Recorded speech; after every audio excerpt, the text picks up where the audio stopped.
The update. Thanks for joining me now as Republican Congressman James Lankford. Congressman, good to have you here. Thank you. What happened, first of all, in the House today when the vote basically evaporated? Yeah, the Senate was trying to work on some sort of deal together. We were trying to do the same thing in the House. I mean, we'll pull together a set of ideas to say, okay, what could we send over to the Senate first? I'll be able to go from there. We were not able to pull that agreement together. Obviously, there are various folks. A lot of folks are still very frustrated with the Affordable Care Act and what progress can be made. The president's made several comments about, we know not everything's perfect, but we'll just deal with it another time.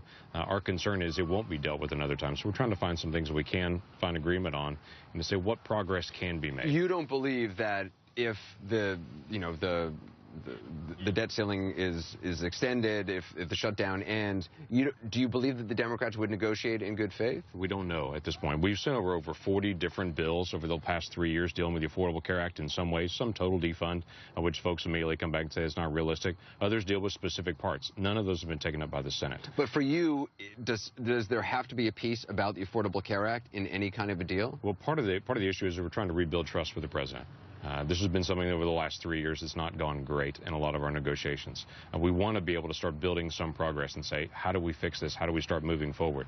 Some of our negotiations have obviously been very heated. We want to be able to sit down at the table, be able to work this out. One of the ways that we propose to do that is say, let's take a little piece, something that the president and we can also agree has to be changed from the Affordable Care Act, because he keeps saying over and over again, it's not perfect, it's not perfect. For you, what is a little piece? Well, there are several pieces. One that was a little piece that we had put out was the penalty, to just say to people the first year, just like the president agreed with businesses and said for those businesses, if you make a mistake or you can't get all the paperwork done, you're not going to have a penalty. We want to have the same thing for individuals as well. To say for the Democrats, though, that's a big piece. Correct. Delaying that was huge for them. We had also put out, just to be able to put members of Congress in the White House, that we would be fully engaged in the Affordable Care Act, the same as everyone else. We threw that out today as a trial balloon on that.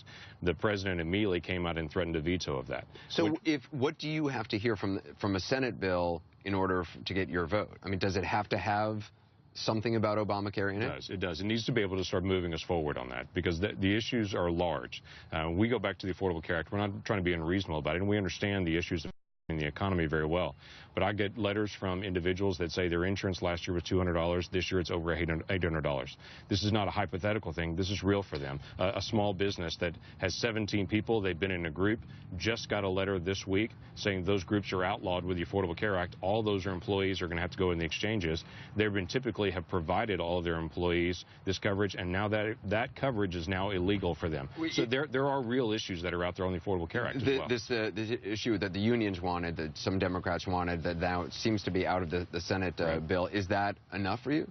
Well, that's one of the things. It's not only unions there, but there's a lot of large businesses. The concern for that when it came up originally was the president's done a lot to be able to waive a lot of things for large businesses. Businesses over 50. Correct. For those businesses, they're over 50. He's done a lot of things to waive the penalties for those the first year. But that's really only a tiny percentage of so-called large businesses. Correct. This is the same thing. It's what affectionately is called the belly button tax. To say if you work in this office, if you are in this union, or if you're in this large company, you would then be exempt from the $63 per person fee. A lot of people don't know, even companies that provide insurance will have to pay an additional $63 into the government as a tax to help offset others that don't, even outside their company. How hard is it going to be for other House Republicans to go back to their constituents and say, look, we can't defund Obamacare. Right. We cannot delay Obamacare. I don't think I'll have to tell them that. I think they've already figured that out. Obviously, watching this over the last 4 weeks, as we've come up again and again and again to try to find any way to be able to help defend some of the folks. And again, this goes back to the basic premise that we have.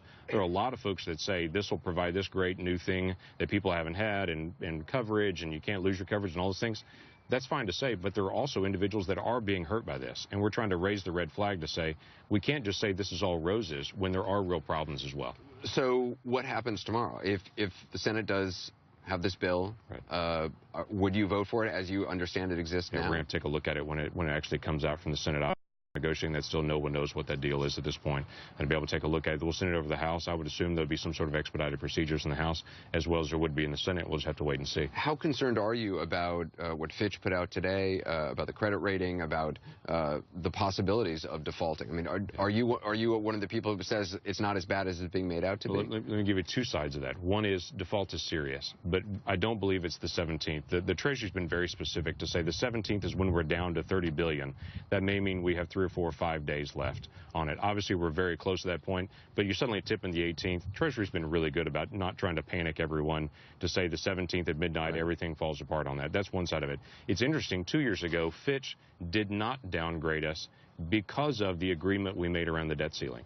There was all the threats about the debt ceiling when we did the Budget Control Act that started bringing spending down.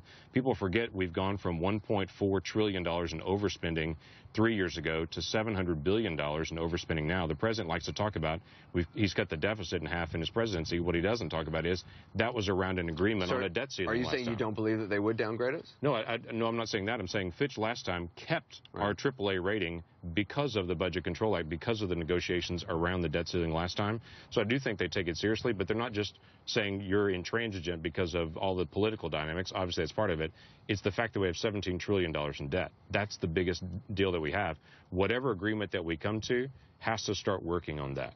Well, Congressman, I appreciate your time. Oh, sure. Thanks for being with us. Good luck tomorrow. Thank you. Let us know what you think. Follow me on Twitter. Use hashtag AC360. Up next, how all this drama is playing out in a certain building about a half mile from here, or I should say mile and a half from here. Reaction from the White House when we come back.